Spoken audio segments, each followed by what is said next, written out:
Vishnupad Paramahamsa Parivraj Chakacharya Vajasto Tarasata Sri Sriman Jagat Guru Srila Bhakti Sunda Govinda Dev Goswami Maharaj Ki Jai.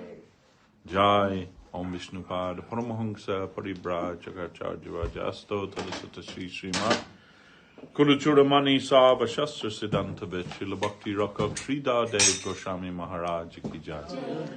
Jai Nitya Leela Pravishna Vishnupad Paramahamsa Bhagavan Srila Bhakti Siddhanta Saraswati Thakur Ki Jai. Rupanu Guru Bhagya Ki Jai. Namacharya Srila Haridas Thakur Ki Jai. Jai Sri Chaitanya Saraswata Acharya Brinda Ki Jai. Samadeta Vaishnava Mandali Ki Jai. Harinama Sankirtan Ki Jai. Nitai Gaura Premanandi Hari Hari. Hare Krishna. So, welcome everyone to our regular Sunday afternoon broadcast from Sri Chaitanya Saraswat Math, East London branch. And currently we are discussing the seminal works of our founder Acharya Om Vishnupad Srila Bhakti Rakshak Sridhar Dev Goswami Maharaj. The five which he Srila Guru Maharaj himself said, my five vigrahas, my five murtis, Search for Sri Krishna reality, the beautiful Sri Guru and his grace, the golden volcano of divine love, the Lord's loving search for his lost servant, and subjective evolution of consciousness.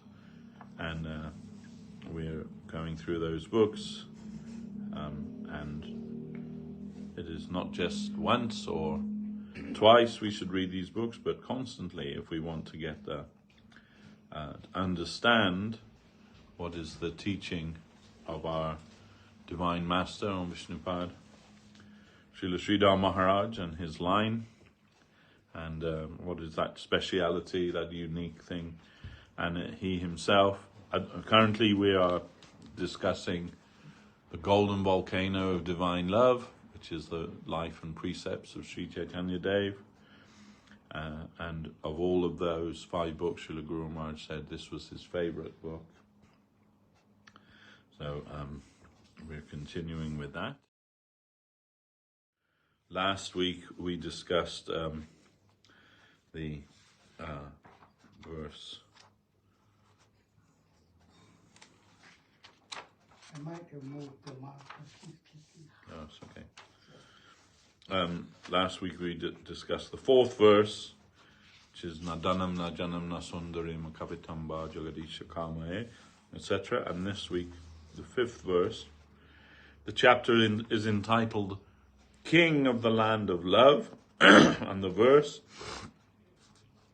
These are, of course, the 8 verses from the mouth of Sri Chaitanya Dev, the pen, if you like, of Sri Chaitanya Dev, known by the devotees as the Shikastakam.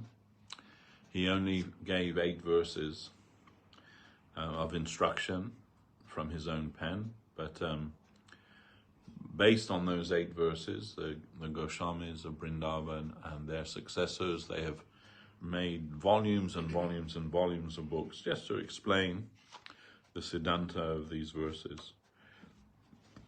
So this is the 5th verse, and this is the Sanskrit. Ayi nanda tanuja kinkaram patitam mam vishamem bhavam buddho kripaya tavapada pankaja stila duli sadrisham vichintaya. O son of Nanda Maharaj, I am your eternal servant. Yet, because of my own karma, I have fallen into this terrible ocean of birth and death. Accept this fallen soul and consider me a particle of dust at your holy lotus feet. It's worth mentioning also that currently we are in the last few days of the Kartik Mass. That concludes on Tuesday, when Purnima, which is the full moon. Some follow from the Ekadashi, beginning with Ekadashi and ending with Ekadashi, but in Chaitanya Saraswat Math is established by Srila Guru Maharaj. Then we start on the Purnima, the first Purnima to the last Purnima of Kartik, which is on Tuesday. And traditionally in Chaitanya Saraswat Math in the evening, we sing, as well as the normal bhajans, we sing the extra songs written by Bhaktivinoda Thakur explaining the Shikshastakam. So a few more days of that. So this is the illumination, Guru Maharaj's commentary on this particular verse of Shikshastakam.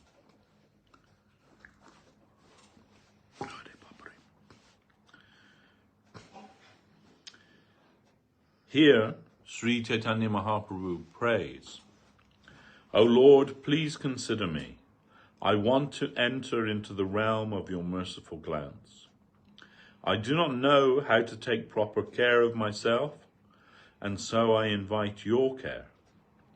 Please accept me and give me entrance. You are my guardian. I want to live under your protection. And who is he? We hear of different conceptions of God, but here we have come to a beautiful conception of God, Krishna, the son of Nanda Maharaj. This is found only in Vrindavan. The great spiritual scholar Raghupati Upadhyay once met Sri Chaitanya Mahaprabhu near Mathura. There they had a discussion, and Mahaprabhu asked him, whom do we want to have as our master? Who is the final goal of our life? And Raghupati Upadhyay answered, Shrutim apare smritim mitare, Bharatamanye bhajantu bhava bitaha, Aham miha nandam vande yashalinde param brahma. Those who fear rebirth in this world may follow the advice of the Vedic scriptures.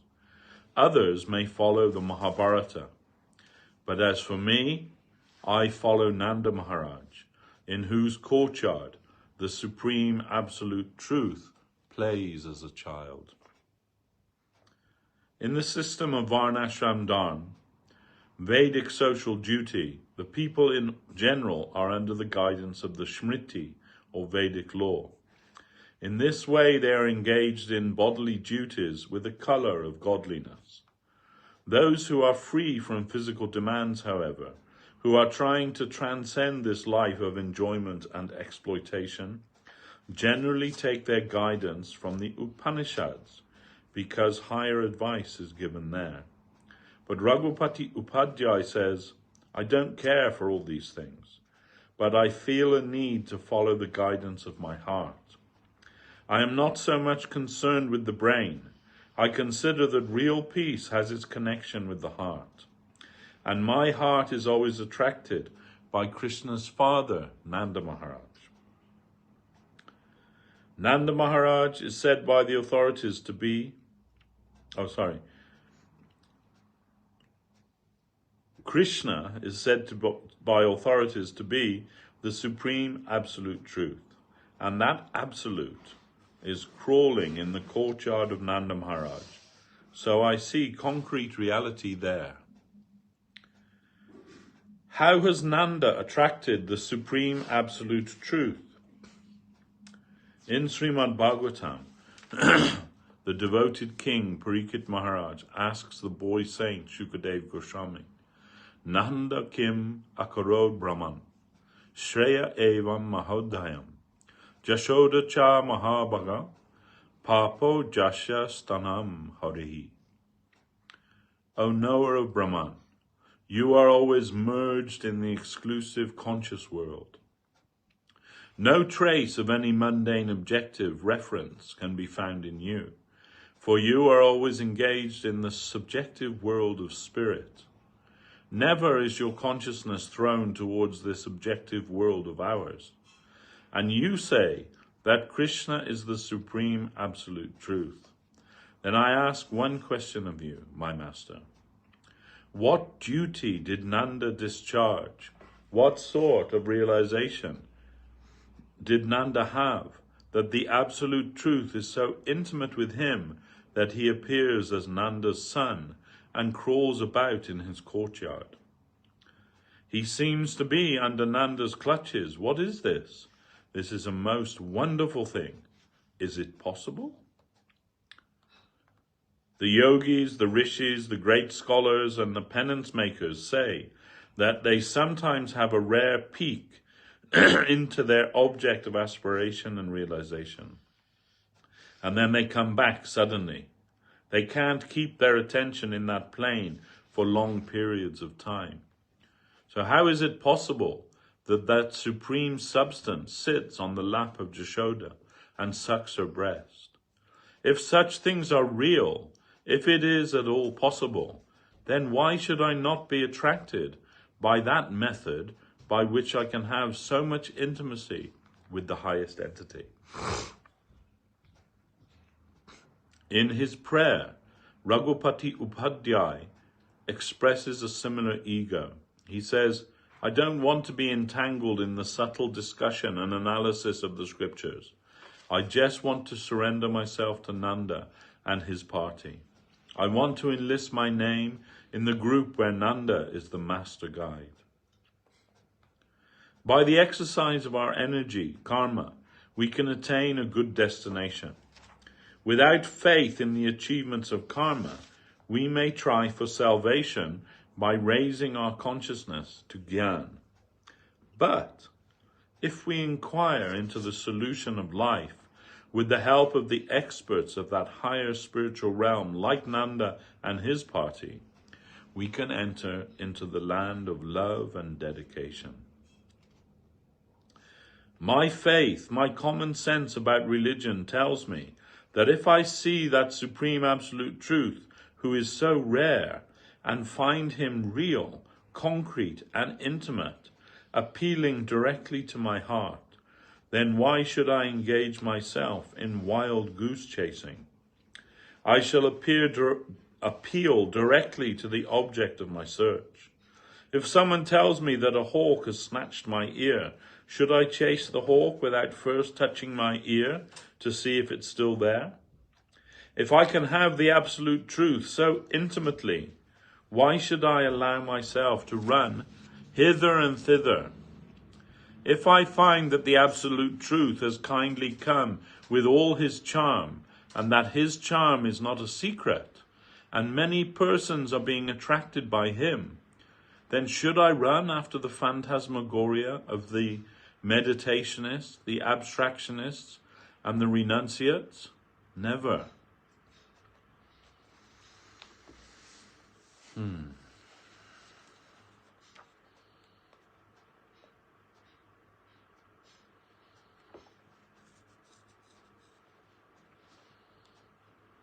It is common sense. The straight understanding is given by authorities that Krishna, the son of Nanda, is supreme. So when we've come up to that standard, then we can ask, O son of Nanda, Krishna, king of the country of love, I appeal for your affection. I am your servant. I feel within myself that I have some connection with you. I am subordinate to you, but somehow I am in adverse circumstances. I feel that there are so many enemies within me that are trying to take me away from you that I can't give my attention to you all the time. At the same time, I feel from the inner plane of my heart that you are my master. You are all in all to me. My heart won't be satisfied without your companionship. So I appeal to you. I am under unfavorable circumstances. I am suffering, and without your grace I don't find any means of relief from my present imprisoned position.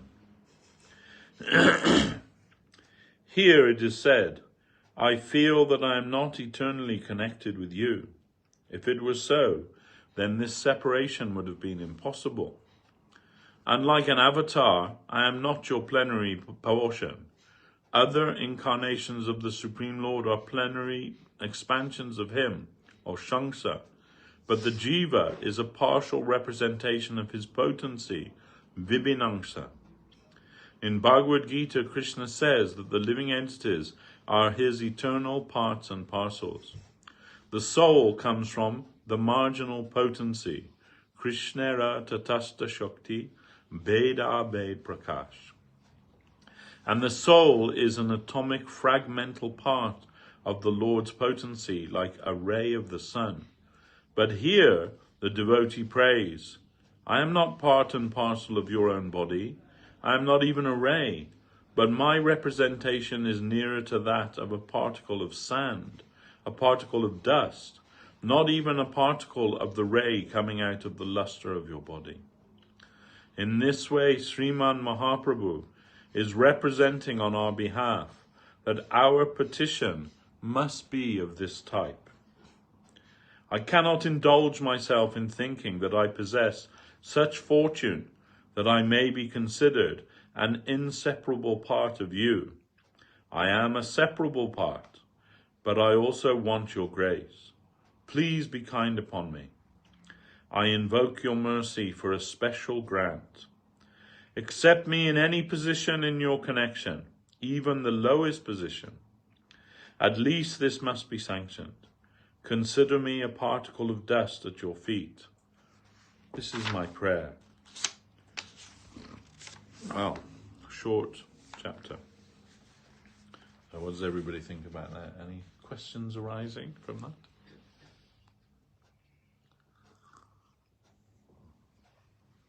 No? This Raghupati Upadhyay, he was very close with Mahaprabhu. Yes. He's not Raghunath. No, different person. Raghupati Upadhyay. Does he come up anywhere else? Can you say a little? Well, in many places in Chaitanya Charitamrita. Oh. Many places there. He also, Mahaprabhu also asked him, what is this supreme form of the Lord? What is the best age of the Lord? What is the best place for worship of the Lord? And he told Krishna or Shyamasundar, he is the best form of the Lord, and Vrindavan, the best place of worship, and his Kaishore age, that is the best age of the Lord. And like this, and Mahaprabhu said, today I learned a new shloka from you. And some other things I'm not so familiar with. The previous verse, we're going no Dhanam Janna Sundaram Kamantaja Krishna. Then what is the change in mentality? Well, first, the last verse is saying, I don't want Nadanam Najanam Nasundaram. I don't want wealth, or I don't want fame, and I don't want the company of beautiful women. I don't want prestige or any of those things, but I do want the eternal service at your lotus feet. So then Guru Maharaj explains that actually we say that, but actually we do want all of those things. But overriding that is our desire for the service to Lord Krishna. And here, then that's like the negative side, that what I don't want this, I don't want that, I don't want that. And this here is that somehow I've fallen into this ocean of material birth and death, and now I want you, please, you consider me as your a particle of dust at your lotus feet. So there's a direct appeal to the Lord. So first is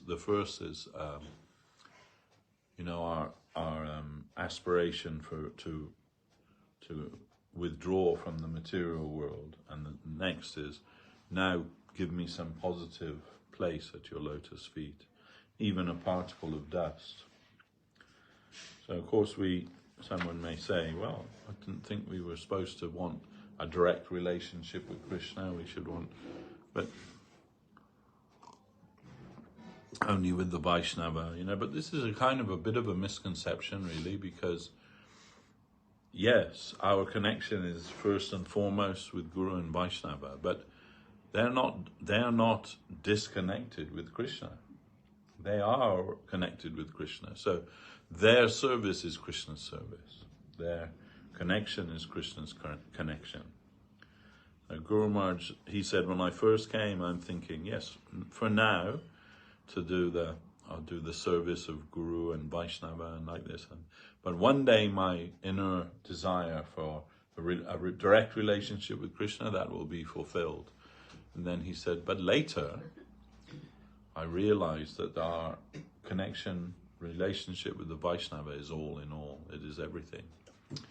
Because even in Vrindavan, everyone has their master. No one is, independent. Everyone, there's like a hierarchy, a spiritual hierarchy there. And the devotees there, they have some place in one particular group, serving group, or another. And, we also have some place there, some particle of some small contribution there. And although it may be inconceivable to us, we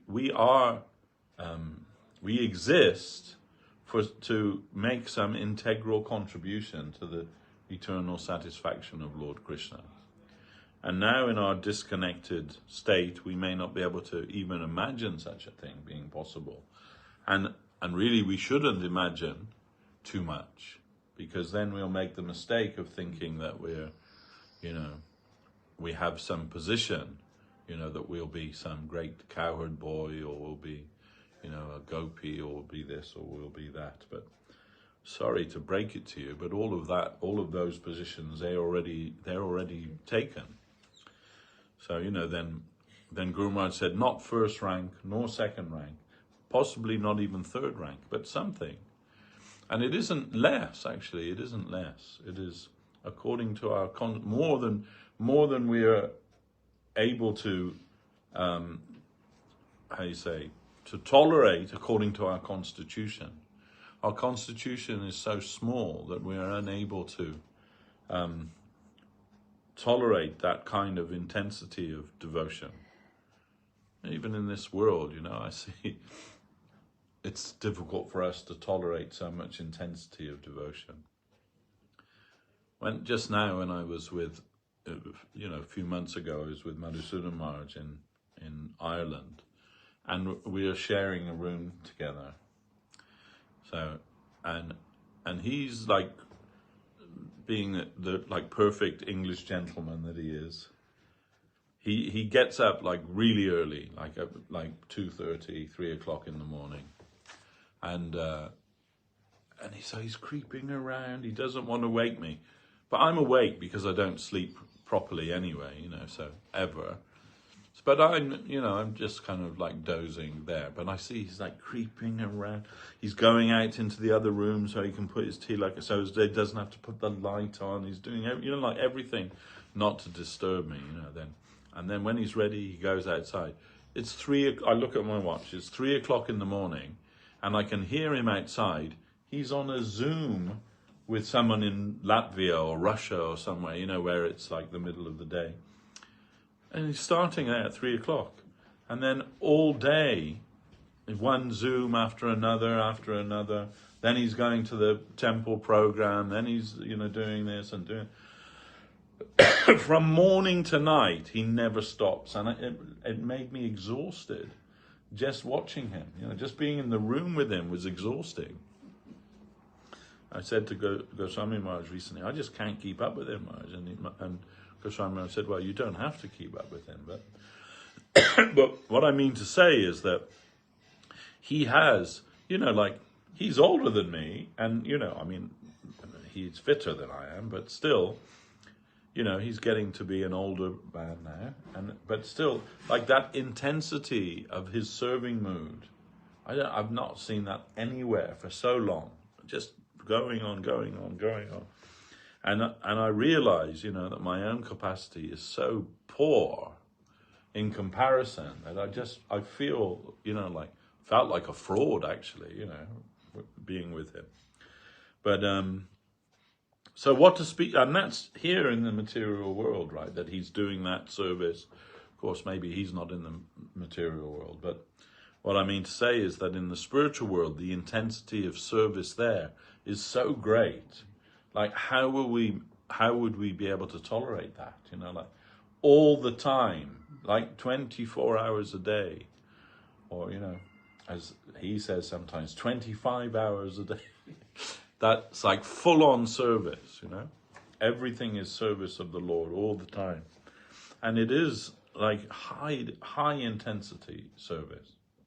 Srila Gurudev said that those who come to the lotus feet of Srila Guru Maharaj, he said, the only thing that is required of them is that they have to be able to tolerate the intensity of their advancement. So, then I guess he's an example of that. But the jiva soul, by its nature, being, as Guru Maharaj says here, which the jiva is bibinangsa. Bibinangsa means like tiny part of the Lord. Atomic, more than that, Then they're very small. Then that means our capacity is very small. And the likelihood of us being overwhelmed by the material energy, by Maya, is very great. In fact, it's almost unthinkable that we would not be overwhelmed by Maya. Then those souls that enter into the spiritual realm, it's not possible for the Tatastha Jiva to enter into the spiritual realm and to be able to tolerate by constitution the intensity of that. So that means they have to undergo a transformation, and now they come under the Chit Shakti. And this we heard from Guru Maharaj, that once the jiva enters into the serving domain of the Lord, actual lila means not even Swarup Siddhi, but Bastu Siddhi. Swarup Siddhi means that I'm in this body, but I understand fully what is my position in the spiritual world. I know that, like beyond a doubt. I know who I am, what my service is, everything I know. That's called Swarup Siddhi. But then when you're actually born in Gokul or in Vrindavan, that's called Vastu Siddhi. That means you attain your spiritual form, no longer in this form here. And Sridhar Maharaj said, up until Vastu Siddhi, there's always a possibility of falling down, even from the position of Swarup Siddhi. And it's very rare, but it's possible. That's how weak we are by our constitution. But once one enters into the spiritual world and attains Vastu Siddhi, then they're no longer considered to be Tatastha Shakti. They're now considered to be part of the Chit Shakti. And under the shelter of the Chit Shakti, the jiva undergoes a kind of transformation where his or her capacity for service becomes unlimited. Because the Chit Shakti means the unlimited energy of the Lord. It is not limited by anything in this material world. Everything in this material world has some limitation. They say, like the universe, approximately infinite universe, they say. So it's true, it's from our perspective, it's infinite, but only approximately, because in the face of infinity, it's limited. It has a beginning and an end. So then it's from our point of view, from our tiny perspective, it's infinite. But from the point of view of infinity, then it's finite, very small. In fact, incredibly small. When we contemplate the vastness of this universe where we reside, we find that we are completely overawed by that. And never mind the universe. Just go to the Grand Canyon and have a look at that. You'll feel completely overwhelmed by its vastness. Seems to go on forever. Or, there are many things in this world that will completely, leave us awestruck. Just on this small little planet in this universe. But what is this universe? Is told in the scripture that it's like a mustard seed in a sack of mustard seeds. That's like how insignificant our whole universe is. And if you buy a sack of mustard seeds from the market and on the way home a few spill out, you're not going to stop to sweep them up and put them back, are you? You're just going to forget about them. So that's how insignificant our universe is. But still, in this material world, we're thinking we're all very important. That's the nature of the false ego. That even in the face of infinity, we're still thinking that we are very important, very significant, and so on. So no wonder it's difficult to be. I sent one fax to Gonda Maharaj, and he was his driver, Volvo driver. He said, I'm going tomorrow there. I'll take it, he said. That much he was very active. He was Mahananda, Yes. Very active, like you say. Yes. So Bhaktivinoda Thakur, he says a very nice thing. He says, when the Lord is vague and very far away from us, he is known as the impersonal Brahman. But when he stands before us and within our heart, he is known as Krishna. So this is unthinkable, that the infinite becomes controlled by the finite through love. So this question is what, Maharaj Parikit's asking to Shukadev, that what did Nanda Maharaj do that the Param Brahman, the infinite reality, became a child in his courtyard, crawling in his courtyard. Which is also, another place said, carrying Nanda Maharaj's shoes on his head. And what did he do? And I want to know what he did so I can follow that prescription. What kind of austerities did he do? What kind of penance? What kind of sadhana? What was it that he did that gave him this? Who's that? I don't know. No. Anyway, it stopped.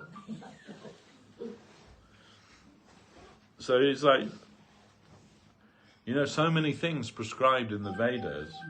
It seems like it's coming from here. Yeah, that bag. Yeah, it's not you, Mataji. There's another. Oh, it's here. Completely unconscious. Okay. So, then what did Nanda Maharaj do? What did Yashoda Mai do? What did they do that the supreme absolute truth, the Para-Brahman, the infinite, the unknowable infinite, became their child, became subordinate to them? Then he's saying, if you can tell me what they did, that's the religion I want to follow. I want to follow that religion. And it's a very pertinent question. Yeah. Can I ask? Yeah.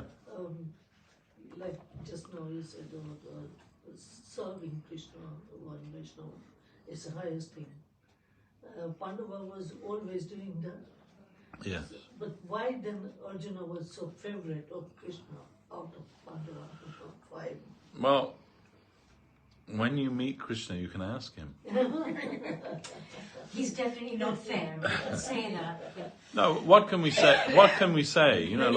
Why is it that anybody becomes best friends with somebody? It's just the draw of the heart, isn't it? You know, Yeah.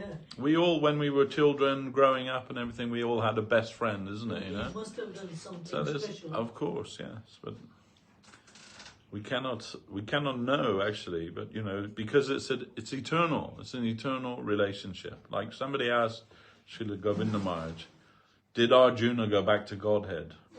We asked him, you know, like at the end of his life, did he go back to Godhead? And Gurudev said to them, you know, like, what they showed in this world is it's only a play. Arjuna is Lord Krishna's eternal bosom friend. He's not a fallen soul like you or I. He's not somebody that can, you know, like, maybe they'll go back to Godhead if they do enough service or something like that. He's eternally in Krishna's service. But some play he showed here for the satisfaction of the Lord. There's no question about that. They're called Parshada. Like one more question, like Gurudev used to carry sleeper of Guru Maharaj Yes. when he was doing centenary hall. So something is there, you know, sort of. Yes. So, and what is the nature of the relationship of the Parshadas with Krishna? Only Krishna knows that. You know, like Krishna's bosom friends with all the Pandavas, but actually, he's most intimate with Draupadi, even more than Arjuna. His heart is drawn even more to Draupadi. And how do we understand that? You know. But also, Arjuna wasn't believing, but Krishna had to show him that his Sarupa Rup, saying, here I am, when I'm talking, listen to me. Yeah, I mean, there's some, His Sarupa. there's some, how you say, again, some lila going on there. And remember that when Arjuna, in the context of Bhagavad Gita, Arjuna is acting as our proxy. Yes. So what he's saying, it's not that he didn't believe Krishna. What he wants to say to Krishna is, just so that everybody's clear about who you are, who I'm dealing with here, you please show that to me, that Vishwarup to me. And then no one can say that you are not that, you know, that you are telling all these things, you know, that I am the supreme origin of everything. Everything is dependent on me, like pearls strung on a thread. You know, I am the absolute, and everything is within me, but nothing within me, and all.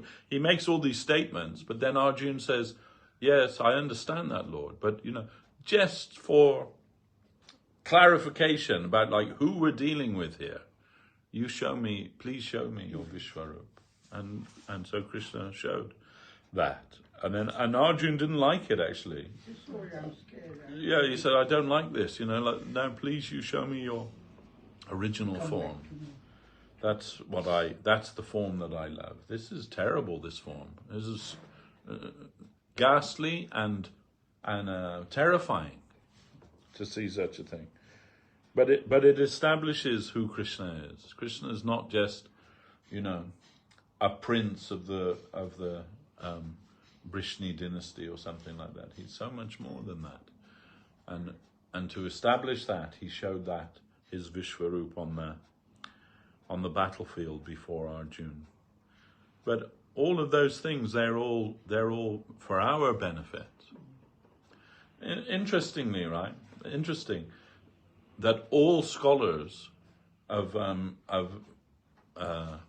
spiritual teaching, and not just spiritual teaching, but they accept Bhagavad Gita, right? They say, oh, you know, we see even great persons like Einstein and David Thoreau and all these like great philosophers and thinkers, they all accept Bhagavad Gita. But why should you accept Bhagavad Gita? Because the narrator of Bhagavad Gita is Sanjay, right? Sanjay is relating the incidents of Bhagavad Gita to Dhritarashtra, the blind king. And he's not even there. Sanjay's not even there. He's receiving like a transmission through his consciousness, by the grace of his guru Vedavyas, he's seeing all those things. He has this the divine vision, and he's relating that. So like in any kind of philosophical book or religious text or anything, who would accept that? You know, that the person who's relating this, he wasn't even there. You know, so that means that to be able to understand Bhagavad Gita, you have to be able to accept the adhokshaja principle, that some things are beyond our ordinary intellectual understanding. But what they learn from it? Well, that's the other question, of course. And that's the thing. You see, Bhagavad Gita, Srila Gurudev said, this is the first of scriptures. The newcomer, their first serious scripture should be Bhagavad Gita. But he would also say, even in his last days, still I get new light from reading Bhagavad Gita.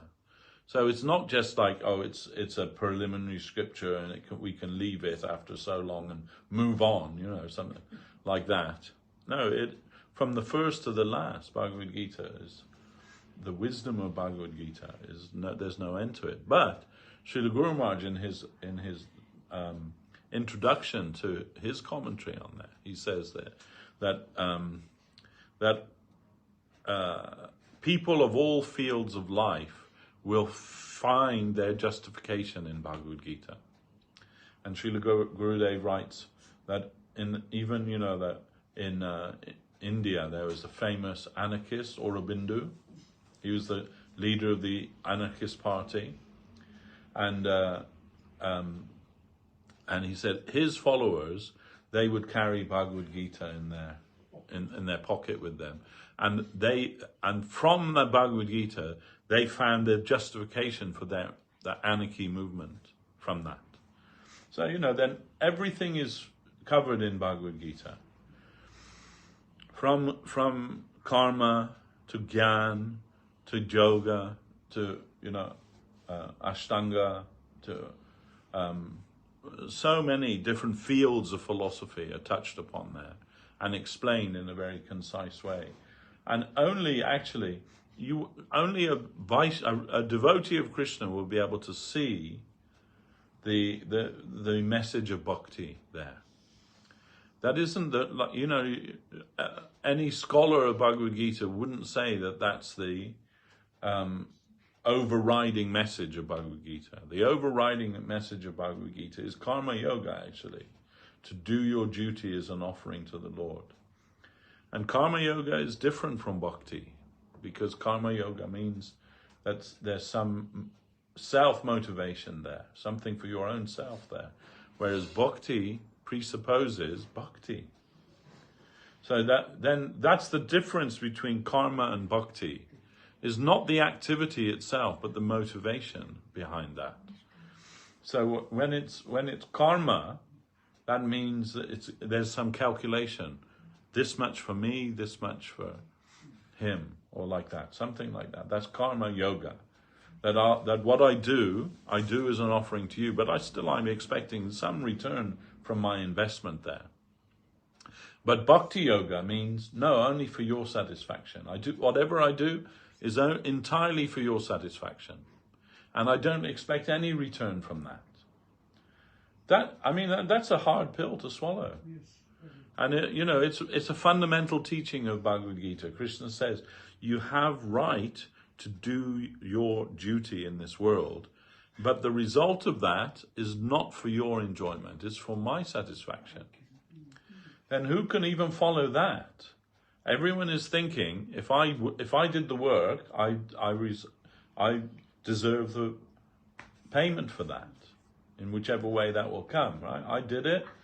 That means we are thinking ourselves to be the doer. I did this work, I should get my reward for that. But bhakti means, no, I'm not even the doer actually, I'm just the instrument. That's all going on by the will of the Lord, whatever's happening. And he's using me in whichever way he desires. And whatever the result is, that's in his hand. And you know, Bhaktivinoda Thakur says you may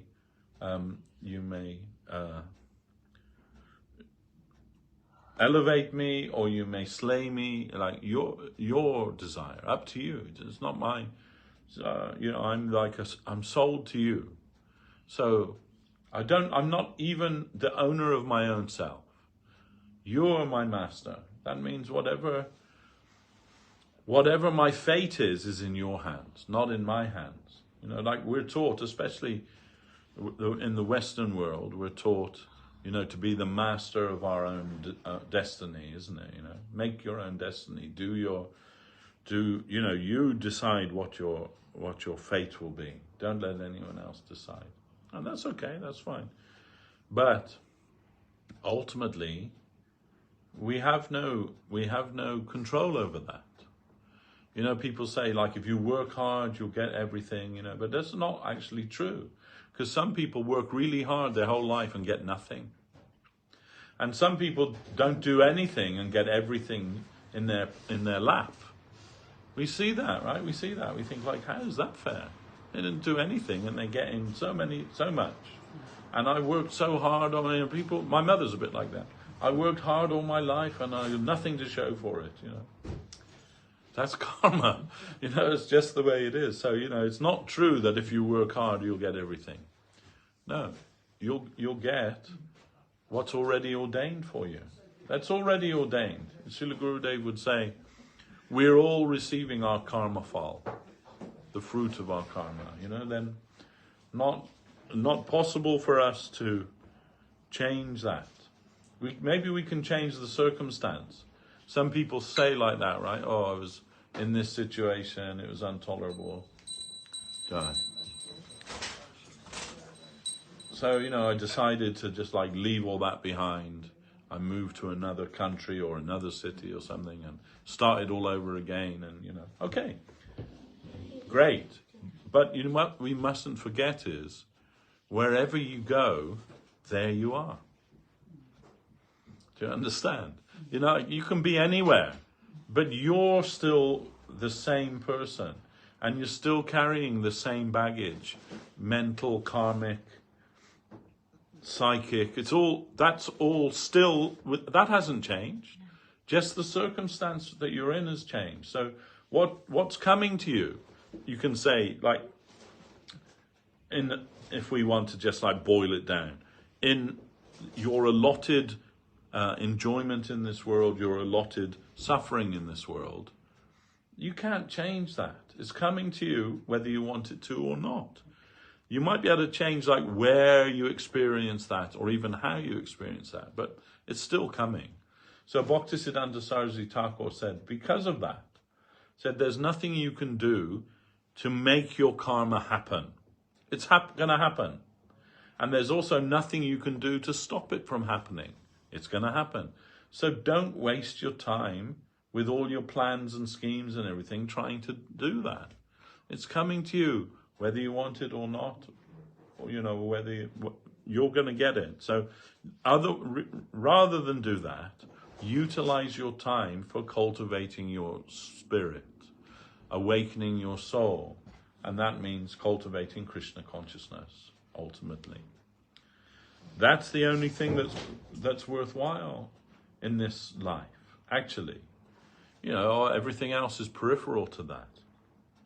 It's going on anyway, you know. So try to utilize we have something. Guru Maharaj said, what I have in my hand today, let me use that in Krishna's service. Because tomorrow we don't know. We don't know. We may have so many plans, you know. Oh, I'm going to do this, I'm going to do that, I'll become rich. And when I'm rich, I can use my wealth in Krishna's service and all of that. And, you know, you run after that your whole life. And in the end, you didn't get anywhere. And you still didn't do any service to Krishna. Or maybe you did become wealthy, according to your karma. But did you utilize that wealth in Krishna's service or not? That will be the question. So, you know, and, you know, we find that that's actually the truth of the matter. But we should think, I have this in my hand today. let me use that in the service of Krishna. Because maybe I won't have that tomorrow. So today, let me use what I have today.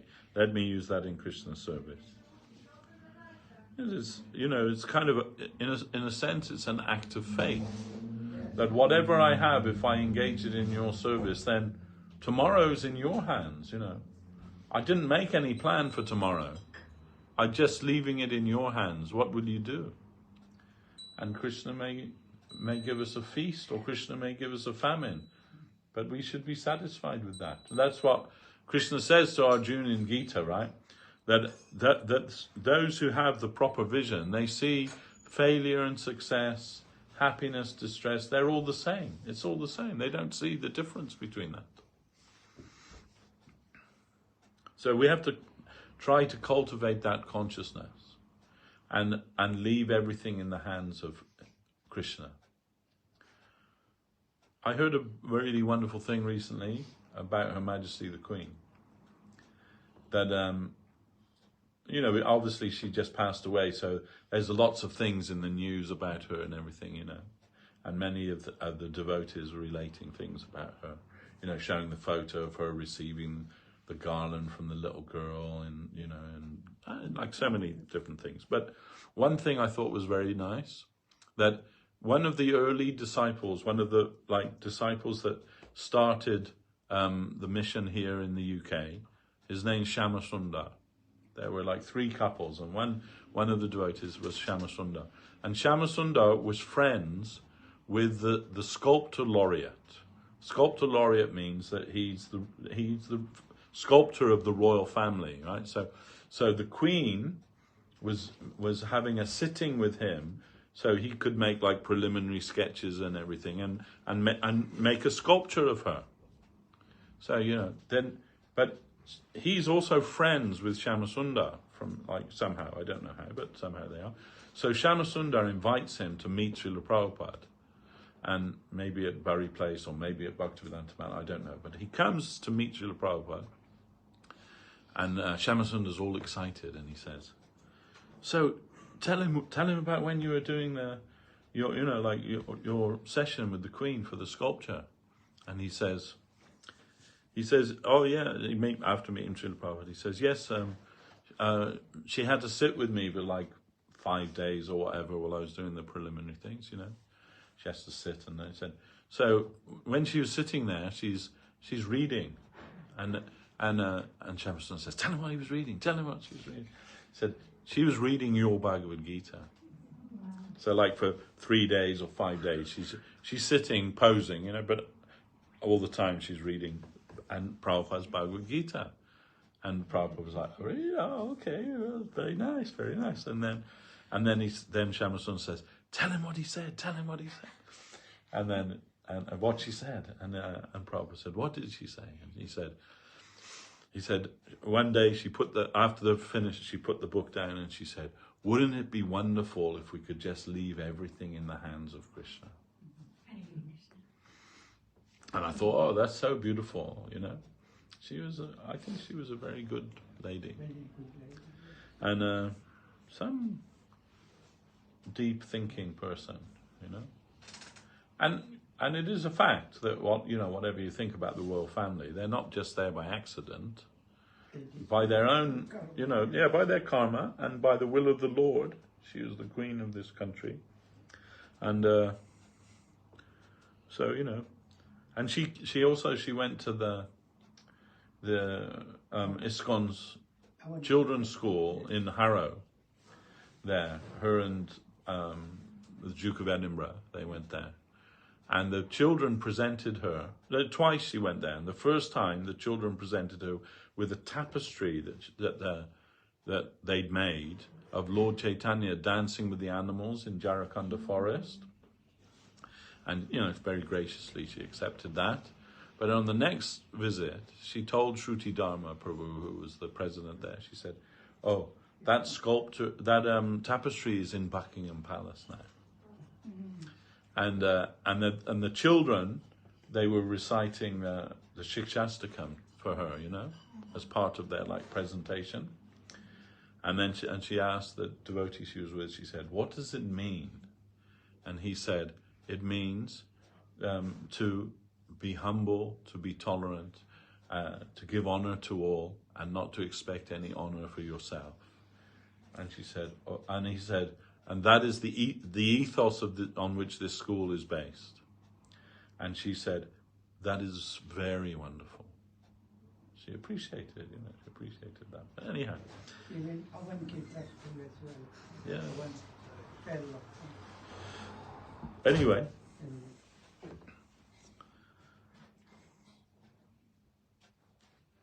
So, this is actually Srila Prabhupada's glory. That so much he has influenced the thinking of the world, actually, the great leaders of the world, great thinkers of the world, and great persons of this world. That is, they are influenced by the teaching of Srila Prabhupada. His Bhagavad Gita is everywhere, even in Buckingham Palace.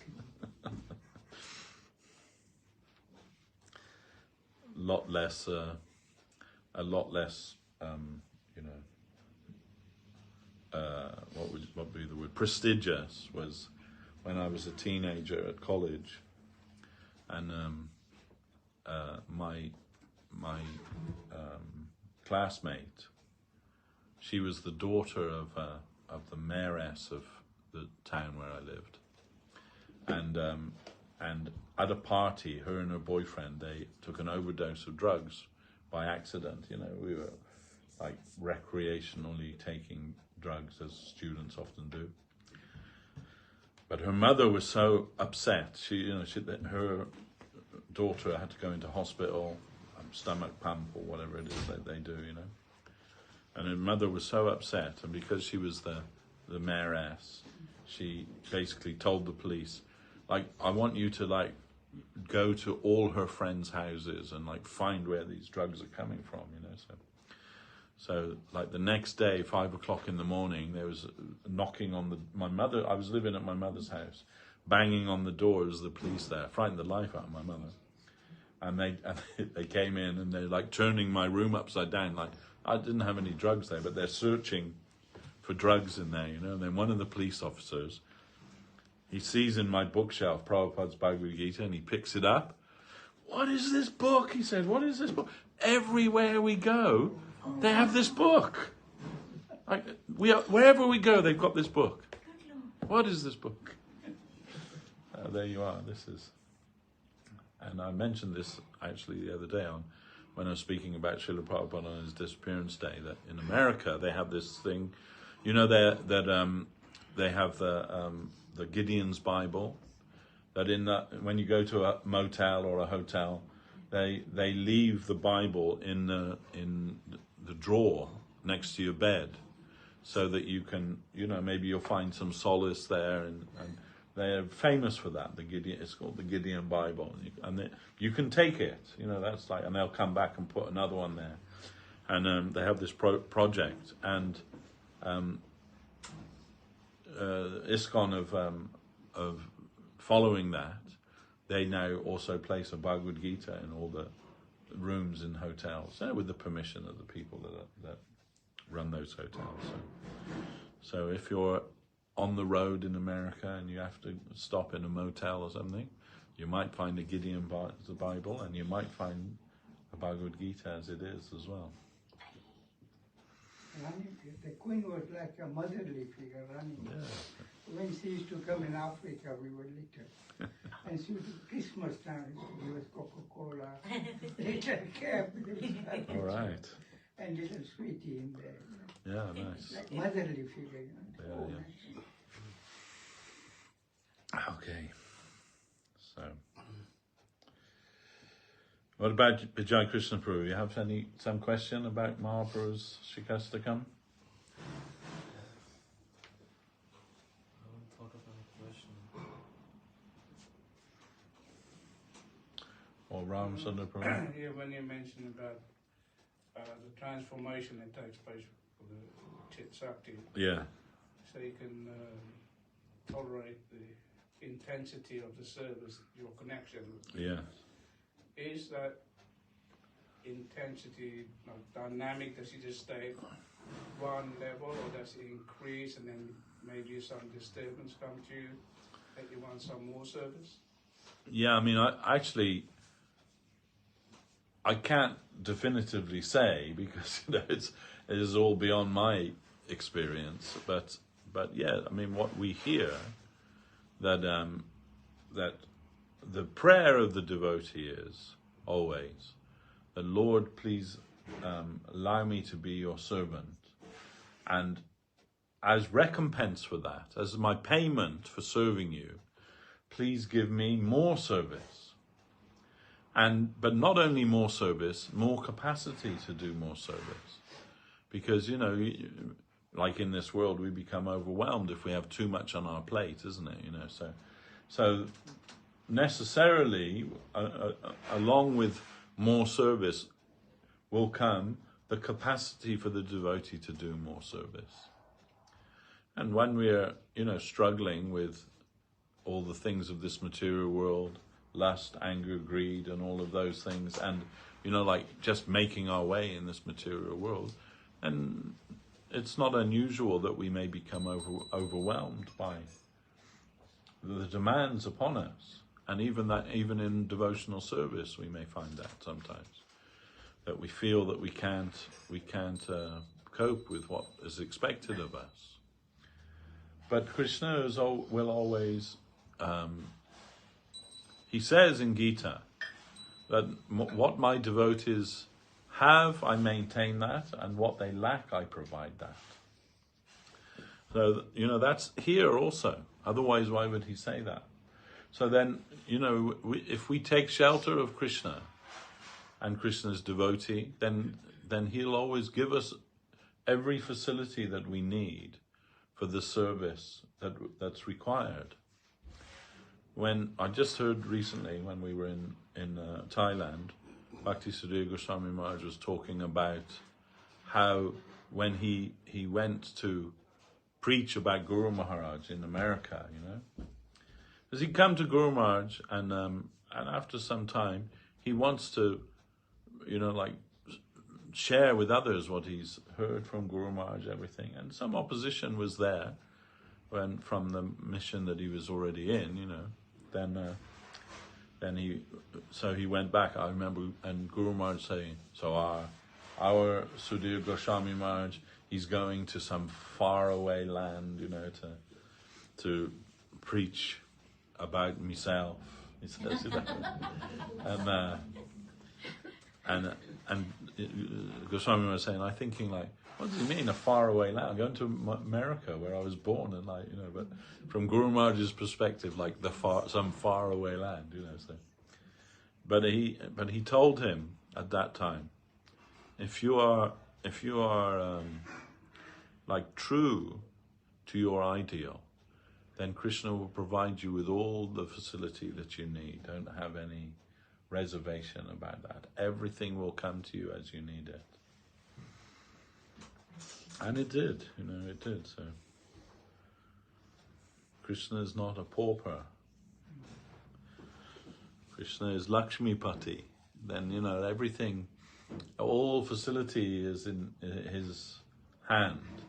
And if we try to give ourselves for his service, then all facility will come to us as is required by us, what is needed by us. But not more than that. Like that's in Vishwanath Chakravarti Thakur's book. It's called Madhura Kadambani, and there he speaks about some of the, you can say, symptoms of unsteady devotion. There's one chapter about that symptoms of unsteady devotion. And one of the symptoms of unsteady devotion is called Ganatarala. Ganatarala means what has come to you by the grace of Krishna for his service, you try to enjoy that yourself. Instead of using it in Krishna's service, you try to enjoy that. So some money comes to you for the service of Krishna. So instead of engaging it in Krishna's service you go on holiday to Barbados with that money. I mean, just a gross example, but so that's called Ganatarala, because all of that facility will come to you. That's why Srila Gurudev used to say, when Guru Maharaj would send me to Calcutta for begging, he said, I never liked begging. He said, because it's not my nature to ask anybody for anything. He said, but it's a discipline for the disciple to beg on the behalf of his guru. And actually, he said, the real purpose of that is when you go out there and you're trying to engage people, asking them to give some pranami for your Gurudev service and all of that. He said, then they're going to say to you, why are you doing this? How come you haven't got a job and you're not like married and you don't, all these things, like, why are you doing this? And then Gurudev said, then I would have to think, why am I doing this? And so in answering their question, I'm also answering my own internal question about this. And this way it's like making our faith deeper in what we're doing. He said, but when anyone would give any donation to me, I would be very careful not to use one paisa of that for myself. He said, I'm not buying one rasagula or, one sugarcane juice, or even though it may be like a long day and all of that, not with the money they've given for Guru Maharaj. I'm thinking every paisa must go to the service of Guru Maharaj so they get the full benefit from that. This is pure devotion, to think in this way. We're accustomed to thinking, this much for Gurudev, this much for me. Or actually, not even that. We're thinking that it's mine and I'll give, like, according to my own proclivity, I'll give something, like generously I'll give something for the service of Krishna or the service of Gurudev. There was one devotee whose name was, of Bhaktisiddhanta Saraswati Thakur, his name was Jagat Bandhu Bhakti Ranjan. And he was rich. He was a rich man. And he heard Saraswati Thakur, he had an idea, Saraswati Thakur. He said to his disciples, I want to make a temple of Mahaprabhu in Calcutta. They had the Chaitanya Mart in Mayapur, and they had one like center in Altadanga Road in Calcutta, but it was a rented house. So he said, I want to build a temple here in Calcutta. And he told his disciples, you go door to door and ask every Hindu family in Calcutta. Now, Calcutta is maybe as big as London, maybe bigger than London. It's a huge city. And the majority of people living there are Hindus. Then he said, you go door to door and ask every family to contribute 2 rupees towards the building of this temple. So, you can imagine, like, the millions of people that live in Calcutta. It may have taken some time. And he wanted at that time, this is in the 1930s. So, when a rupee was worth something in those days, So then he wanted 1 lakh of rupees. It would be sufficient to build this temple, which was the Bag Bazaar Gaudiya Math, which is still there today. And hearing this, his disciple, Bhakti Jagat Bandhu Prabhu, he came forward and gave Saraswati Thakur 3 lakhs rupees. And then they built the temple, and they got like 2 lakhs to spare, or maybe they made it more than they'd originally planned, like this. But then everyone was like praising him, like he was the hero. They're carrying him on their shoulders. Like, you fulfilled Guru Maharaj's desire, all of these things. But actually, that aside, Saraswati Thakur said, when they asked him, like, are you happy with this? He said, yes, of course I'm happy, but you didn't understand what I wanted. I wanted that all the people living in Calcutta, they would contribute something and get the sukriti from that. But one man came and took all that sukriti for himself. He said, so yes, I'm happy, but I would have rathered if everyone had, contributed at 2 rupees or whatever from their family. But anyway, there, Jagat Bandhu, he's like the man now. Everybody's like praising him and like giving so much reverence to him, and he's like completely embarrassed by this. So he wrote an article which was published in the Gaudiya magazine, and in that article he said, why are they giving so much praise to me? For what did I do? That all of that wealth that I had, I mistakenly thought it was mine, but it was actually my Gurudev's property all along. I was just giving it back to him, Then why the big deal? Why they I just did what was the right thing to do with that wealth. It wasn't mine, it was his. It came to me by the grace of Krishna. So it was his wealth already. I just gave up that false idea of ownership of that. So, we often think like that, we can help the temple out if we give some money, or if we do this, or if we do that. But actually, it's not ours to begin with. It's already Krishna's. It's just we're falsely thinking that we have some proprietorship over that, and that we can give some benefits to Krishna or the temple, or like that. There's a foolish thing. And we heard. One more question. Yeah. In '92, Gurudev came to my house and he said, Mr. Vyas, this house is really good. I said, yes, Maharaj. Why don't you have it? He said, no, I don't want it from you. He said, I want something near the bus stop, near the train. Yeah. And then I said, sure, Maharaj, as you wish, Then we started this project in '96, Yeah. And every year 16 collectors, so everybody goes a little bit. Yes, All that. And then this project came in. I want a temple like this, Mr. Vyas. And he was happy. Yeah. But I enroll everyone to do the service from morning to evening. There's a lot of collectors, the point. Yes, and sorry. So what was the question? So sometimes your natural instinct is that you want to do everything for your guru. Yeah. But your guru says, no, I don't want this one. He said, no, I want near the stove, near this, that. So Yeah, we that's the started essence. this project actually. But And everybody went for collection, 16 collectors. Yeah. Everybody got some commission, like 10%, 20%. we see the nature. Your instinct is like that. Yeah, it would be good if it was.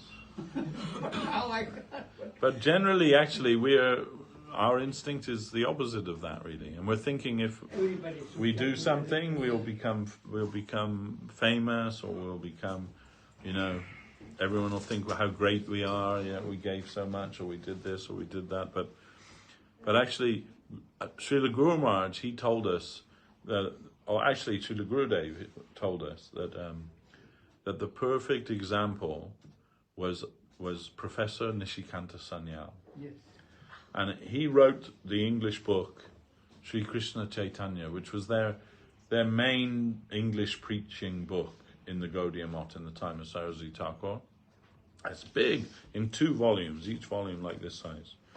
And it's been republished now. I believe you can get it if you want to. I have a copy. But anyway, he wrote that book. He was a great scholar, and he was also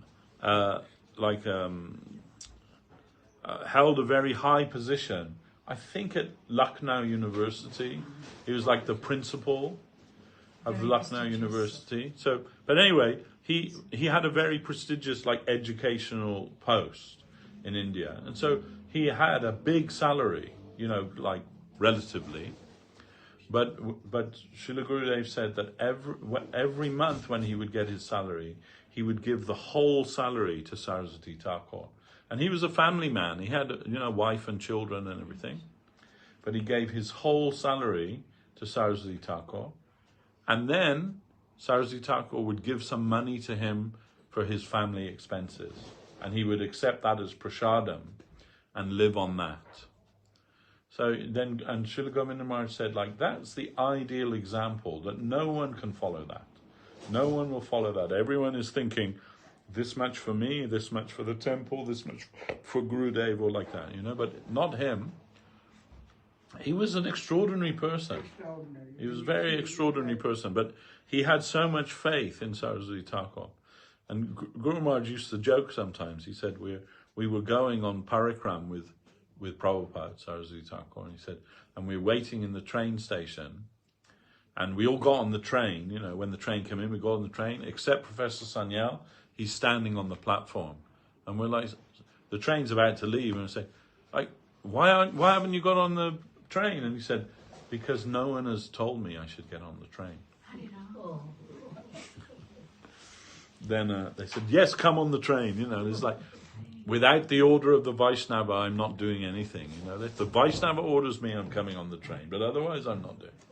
This was his nature. And Guru Maharaj also, he said that they were staying in a room together, and one night, in the next day in the morning, he said, he told Guru Maharaj, I felt so much pain in the night, and I thought I'm going to die. And Guru Maharaj said, why didn't you wake me? And he said, I did not want to give any trouble to the Vaishnava. And when Guru Maharaj heard that, he went to Saraswati Thakur and he said, this kind of humility, surely this is not right, that so not to disturb me, that he might die? He said, surely this isn't right. And Saraswati Thakur gave some chastisement to him, Yeah, he said, this is not your body belongs to me. You have to look after it. And if there's some necessity, you disturb whoever you have to disturb, because it's not up to you to die. It's up to me. Your body belongs to me. This my service. So anyway, but this was Professor Sanyal. But that was his nature, and he never expected, Saraswati Thakur will give me this much every month. Whatever he gave, he accepted that, happily accepted that, and made that his living expenses from that. So it was perfect. That's perfect, because that means that he only lived on prasadam. What he offered to his guru, and his guru gave him, he accepted that as prasadam, and his whole life was based on prasadam. And Guru Maharaj said that's the key to everything. If we can live our whole life only on the remnants of the Lord, then our fortune is guaranteed. Category of Vaishnava. Yes. A high quality Vaishnava. Very high quality Vaishnava. Because everybody is Vaishnava, but maybe 10%, 20%. Yes, we are not all on the same level, no doubt. Yeah. And everyone must, proceed according to their own level. That it has to be real. And you can't say, he did that, then everyone must do that. Then some people, they won't be able to do that. Too much anxiety in their heart. But who is Sharanagata? They have no problem. Everything they want to offer to their Lord. But Guru Maharaj, Gurudev would say, you have to be sure that it's devotion and not just emotion. And I have that experience myself.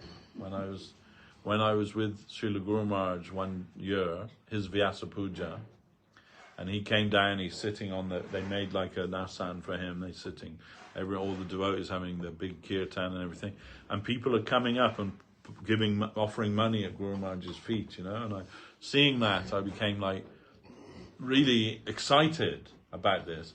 I ran to my room, and all the money that I brought with me, I got it all, and I came down and I put it at Guru Maharaj's feet.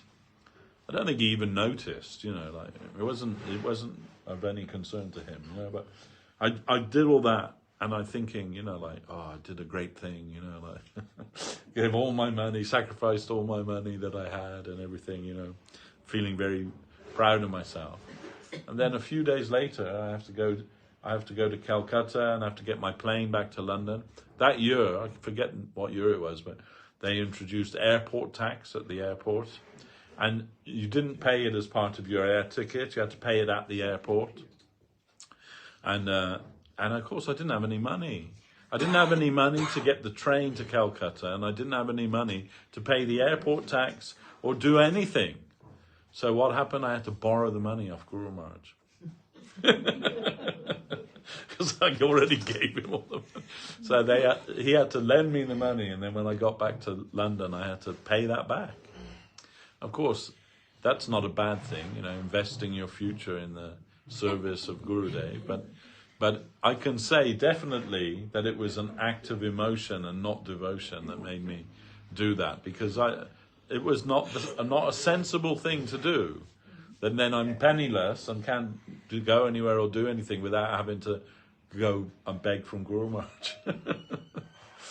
But there you are. So emotion and devotion, they're not the same thing, but still, there's no loss. There's no loss if we do something, even if it's emotionally inspired rather than devotionally inspired. If it goes to the right place, then we must be benefited from that. Learning. Yeah, and we learn, yeah. And I was just a young boy then, I didn't know anything about anything, so still don't. But there we are. So The Sanya came here a couple of times. not that Mr. Sanyal, it's a different. Professor Sanyal, his initiated name was Narayan Das Adhikari, and he passed away at the age of 37. So very young, he passed away. But he was a very ideal devotee. This other one, Yeah.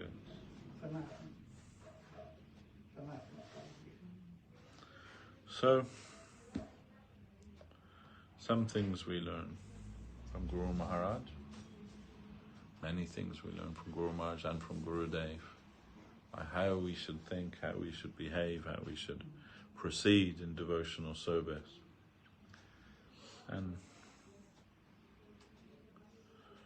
But it must be real. It shouldn't be imitation, because somebody did this, then I'll try to imitate that. That won't be real if it's not on your level of realization, or your level of surrender. And then we always have to think, what is our motivation? So once I received a letter from Guru Maharaj, and he said, we may see someone living in the temple 24 hours a day, serving 24 hours a day, but in their heart they're just expecting some kind of pratishta, some kind of recognition as being a great surrendered devotee or something like that. And someone else you may not see very often, but in their heart they're fully surrendered to their Guru and Krishna. And you cannot tell from outside. You cannot tell when the men and ladies come up to the window and make their pranam to the Lord, don't even come through the door, but we do not know what's in their heart, what's in the heart of anyone. And so we should not be quick to judge others and to criticize others. Everyone has their story, their background, their history and everything. So, then we should mind our own business. That's what Guru Maharaj would say. Mind your own business. And Srila Govinda Maharaj said, my religion is finding fault with myself. And that's enough for anyone. In this age, particularly. Our whole life we can spend and not come to the end of our own faults, if we are honest. Then why bother to look at the fault of another? Let it be. That's between them and Krishna, not our business, actually. Unless it is our business. Sometimes if you're in a particular service, it may be your business to see who's doing what. Sometimes it's like that, Like if you're a manager of the temple, sometimes you have to check the people who are coming, what their behavior is, And we cannot just say, come one, come all, and do anything and everything. Some standard has to be there. So sometimes we have to look with the critical eye, but for service, not for the sake of it, you know. There's actually some rasa in finding fault with other people, you know. You can enjoy with that. And we know that that's true because, you know, the newspaper shelves are full of gossip, isn't it? This one's doing this and this one's doing that. And they love to build somebody up and then find some dirt on them and smash them down. And we love to read about it. Oh, yeah, you know, I thought they were like that. We knew they were like that. Makes us feel better about ourselves. But actually, it's not a very nice trait in the human being. Fault finding. Guru Maharaj compared it to being a drain inspector. So not to be a drain inspector. So, you know, he said, when there's a beautiful flower garden, a garden of beautiful flowers on one side and a trash heap on the other side, why you're giving all your attention to the trash? Like, just turn around. There's a beautiful flower garden there. You know, enjoy that. You know, see that. See the beauty. See the good in others. Not because if you're just looking for fault, there's no end to that. You know, you can find that in everybody. Because we live in the faulty plane, isn't it? So then we're bound to find fault in others. But let's look at our own fault. As Lord Jesus said, why do you criticize your brother for having a speck in his eye when you have a plank in your own? So it's true, you know, like just look to yourself. That's enough, you know, deal with your own problems, with your own faults. Make yourself perfect. Guru used to say, analyze yourself first. Then. Yes. Physician, heal thyself. But that's our first imperative, you know. We have to try to, our own self, make ourself right. And other people, right or wrong, that's not our business, actually. Not our business, not to look for that. And if we try to see the good in others, then that will reflect on us. Because it's also said that as sure as you see faults in others, those same faults will come to you. This is not natural. If you see the fault in others, those very faults, they'll come to you. So don't look at that. Look at the beautiful flower garden and be happy with that. The Guru says some people might have 99 bad quality. Look at the one good quality. Yes. And yes. And that's our proper vision. Adjust our vision to see the good of in others and look at our own faults and try to correct those. Then we'll be safe. So now it's time to stop. Today, Jayam Vishnupad Srila Bhakti Sundar Govinda Dev Goswami Maharaj ki jai. Jayam Vishnupad Srila Bhakti Rakshak Sridhar Dev Goswami Maharaj ki jai. Bhagavan Srila Bhakti Siddhanta Saraswati Thakur ki jai. Jai Sri Chaitanya Mahaprabhu ki jai. The golden volcano of divine love ki jai. Jai Shri Harinama Sankirtan ki jai.